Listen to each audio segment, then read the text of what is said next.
to negative social consequences. There now exists a large literature on the complex trade-offs that have to be made when trying to promote conservation in the developing world. From my observations of visiting poor regions in China over the years, I've become more aware of the risks involved in implementing environmental solutions, and I have to say that this came as somewhat of a shock to me, of being very pro-conservationist and then having to see the reality on the ground. That this, I can't believe I have 5 minutes left. Can sometimes be, can I have a little bit extra too? I have to show you my photos, I have to get onto the Tibetan Plateau.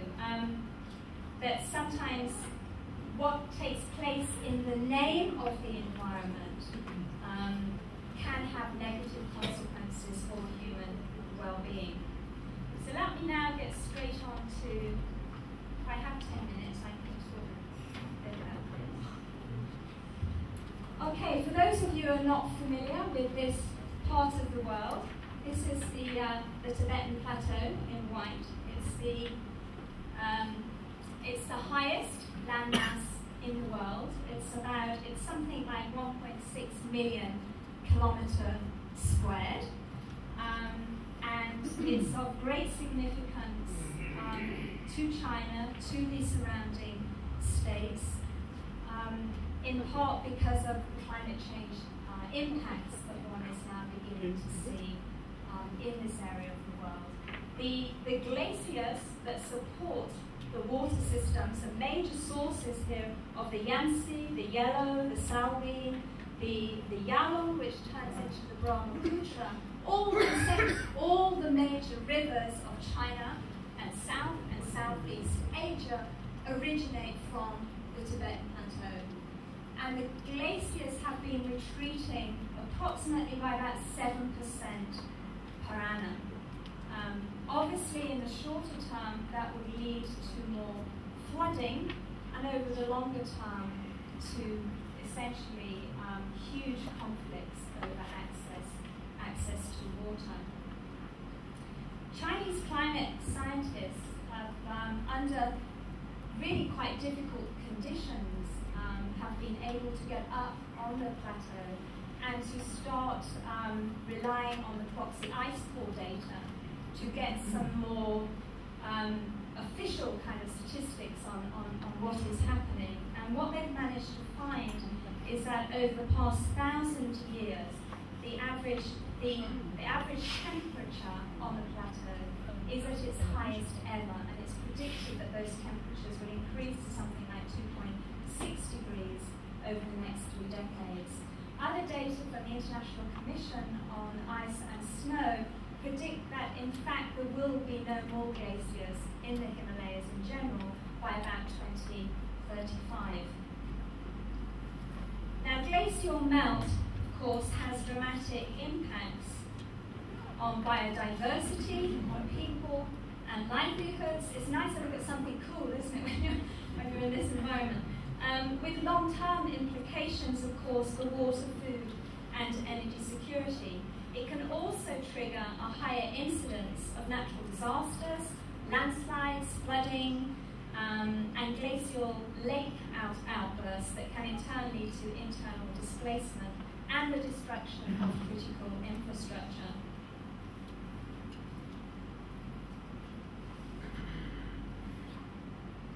The problems that are now beginning to appear, though, in this part of the world are likely to get far worse before they get better, despite the very fragile ecology and despite the problems that are taking place, the visible problems as well in terms of climate change.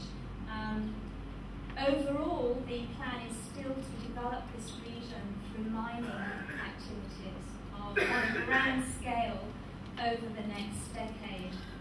According to the Geological and Minerals Exploitation Bureau in the Tibetan Autonomous Region, tapping minerals in Tibet, gold, copper, chromium, lead, ore, and zinc, could be worth more than $1 trillion RMB, which is something like $145 billion.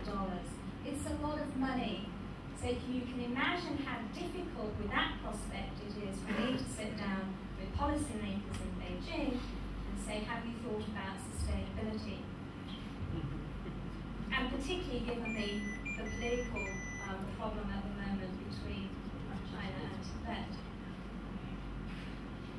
Overall, of course, the impacts of climate change will be greatest on poor communities that are least able to adapt.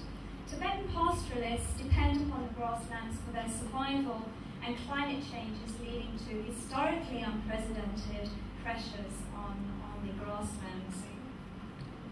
For example, at the source of the river, the Yellow River, which is on the centre of the Tibetan Plateau, here you see a very nice grassy,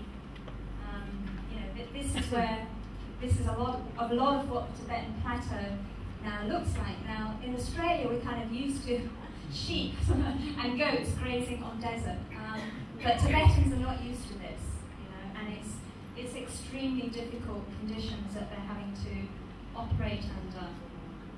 Now, what's happening here is that the response to this problem, the Chinese government now attaches a high-level importance to environmental protection and has much more of a conservationist attitude.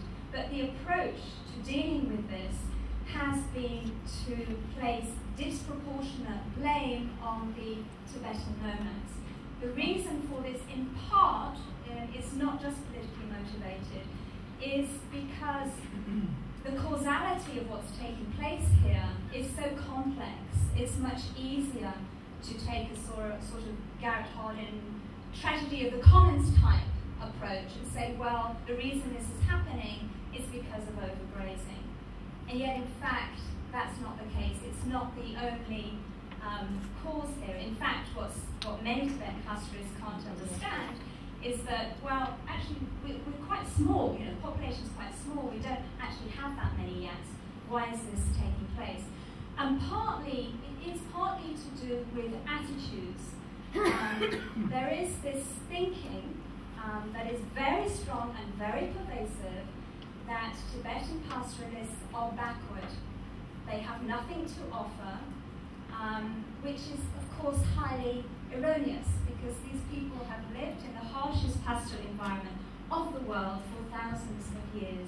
They have an intimate knowledge of the relationship between humans and nature, and yet that is completely discounted, and the approach is all towards modernization, trying, if they could, build some skyscrapers on the plateau, this kind of thing. That is the idea of the future that is in the heads of the policymakers.